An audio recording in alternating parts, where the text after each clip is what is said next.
Assalamualaikum warahmatullahi wabarakatuh.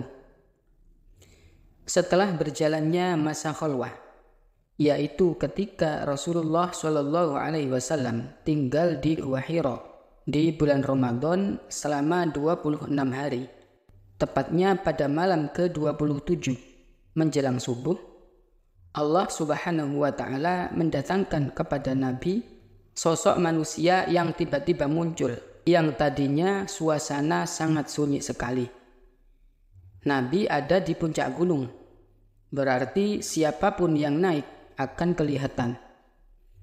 Padahal saat itu tidak ada yang naik ke gunung.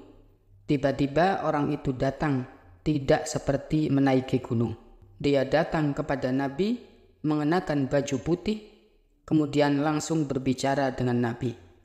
Dalam sebuah hadis riwayat Imam Bukhari, Nabi bersabda, "Telah datang kepadaku seseorang yang memakai pakaian putih bersih dan di tangannya terdapat kotak yang terbungkus dengan sutra, yang di dalamnya ada sebuah buku." Lalu orang itu berkata, "Bacalah, wahai Muhammad." Lalu aku menjawab, "Aku tidak bisa membaca." Lalu orang itu memelukku dengan sangat keras, seakan-akan ruhku akan keluar. Lalu dia melepaskanku. Dan dia berkata lagi, "Bacalah, wahai Muhammad." Aku menjawab, "Aku tidak bisa membaca." Lalu orang itu memelukku lagi, seakan-akan ruhku akan keluar. Lalu untuk yang ketiga kalinya, dia berkata, "Bacalah, wahai Muhammad." Lalu aku mengubah pertanyaanku. Aku mengatakan, "Apa yang harus aku baca?" Lalu orang itu berkata, dengan membaca surat Al-Alaq ayat 1-5. "Iqra' bismi rabbikal ladzi khalaq." Bacalah, wahai Muhammad, dengan menyebut nama Tuhanmu yang menciptakan. "Khalaqal insana min 'alaq." Dia telah menciptakan manusia dari segumpal darah. "Iqra' wa rabbukal akram." Bacalah, dan Tuhanmu lah yang maha pemurah. Maksud dari ayat tersebut adalah untuk selanjutnya kita sebagai umat Islam disuruh untuk membaca Al-Quran dan menjadikannya sebagai pegangan hidup. Allazi 'allama bil qalam, yang mengajarkan manusia dengan perantara qalam, yaitu mengajarkan menulis dengan pena. 'Allamal insana ma lam ya'lam, dia telah mengajarkan manusia apa yang tidak diketahui oleh mereka. Ikhwatal iman rahimakumullah. Setelah mengajarkan ayat ini, tiba-tiba saja Jibril alaihissalam yang menjelma jadi manusia itu hilang dari hadapan Nabi. Coba bayangkan kalau kita berada di posisi Nabi, di dalam gua, tengah malam, sendirian, selama 26 hari, sudah tahu tidak ada orang sama sekali di situ. Dan tidak ada orang yang tahu kalau beliau ada di situ. Beliau didatangi oleh orang di tengah malam. Orang itu menyuruh membaca lalu pergi. Alami sekali, Nabi ketakutan dengan apa yang terjadi. Lalu Nabi segera bergegas mengambil bekal, dan beliau langsung turun dari gunung. Untuk turun dari gunung ini memakan waktu yang cukup lama. Kalau sekarang di Jabal Nur ada jalan setapak. Orang yang naik, dia membutuhkan waktu sekitar 40 menit. Pada zaman Nabi tidak ada jalan setapak. Intinya dalam riwayat, beliau berusaha untuk turun dengan cepat.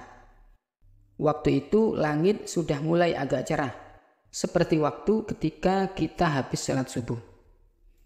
Selanjutnya kata Nabi, tiba-tiba aku sudah berada di sebuah padang pasir yang luas. Di lereng gunung itu, aku mendengarkan suara dari langit yang mengatakan, "Wahai Muhammad, engkau adalah utusan Allah, dan aku adalah Jibril.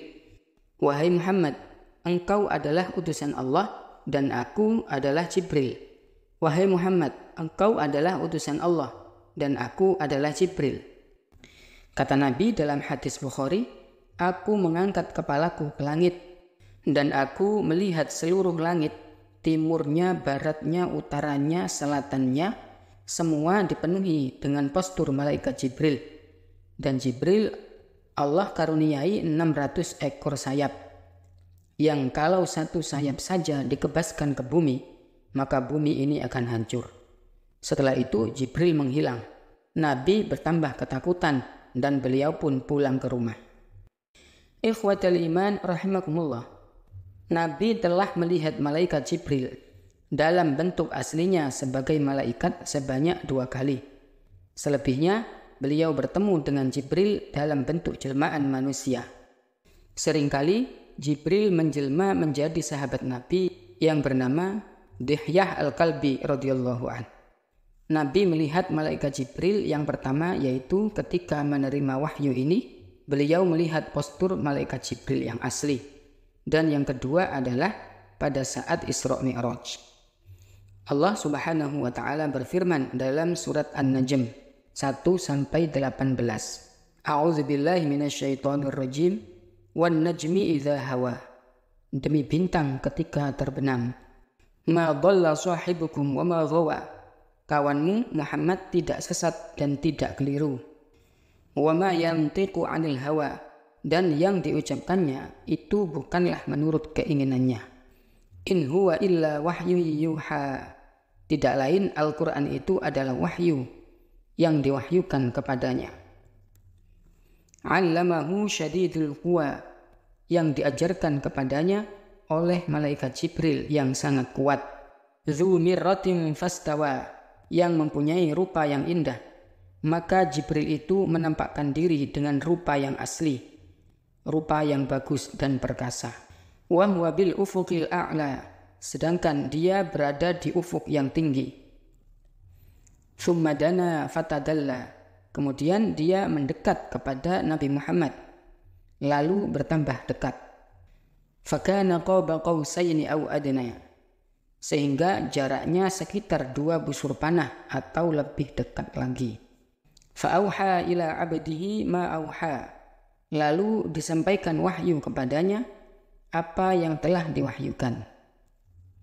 Ma kadzabal fuadu ma ra'a, hatinya tidak mendustakan apa yang dilihatnya. Afatumarunahu ala ma yara, maka apakah kamu wahai musyrikin Mekah hendak membantahnya tentang apa yang telah dilihatnya. Walaqad ra'ahu nazlatan ukhra, dan sungguh dia Muhammad telah melihatnya pada waktu yang lain. 'Inda sidratil muntaha, yaitu ketika di Sidratul Muntaha. 'Indaha jannatul ma'wa, di dekatnya ada surga tempat tinggal. Idh yaghshas sidrata ma yaghsha, Muhammad melihat Jibril ketika Sidratul Muntaha diliputi oleh sesuatu yang meliputi. Ma zaghal basaru wa ma tagha, penglihatannya tidak menyimpang dari yang dilihatnya itu dan tidak pula melampauinya. Laqad ra'a min ayati rabbihil kubra, sungguh dia telah melihat sebagian tanda-tanda kebesaran Tuhannya yang paling besar. Rasulullah betul-betul merasa ketakutan ketika sudah pagi beliau tiba di rumah. Matahari sudah mulai terang. Nabi mengetuk pintu. Begitu Khadijah membuka pintu, dia melihat suaminya ketakutan dan gemetar. Sebagai adab seorang istri, Khadijah tidak bertanya apa-apa sampai suaminya berbicara. Nabi Muhammad SAW mengatakan kepada Khadijah, Zammiluni, zammiluni, selimutilah aku, selimutilah aku. Khadijah masuk ke dalam, mengambil selimut untuk Nabi. Khadijah tidak bertanya apa-apa sampai Nabi menceritakan.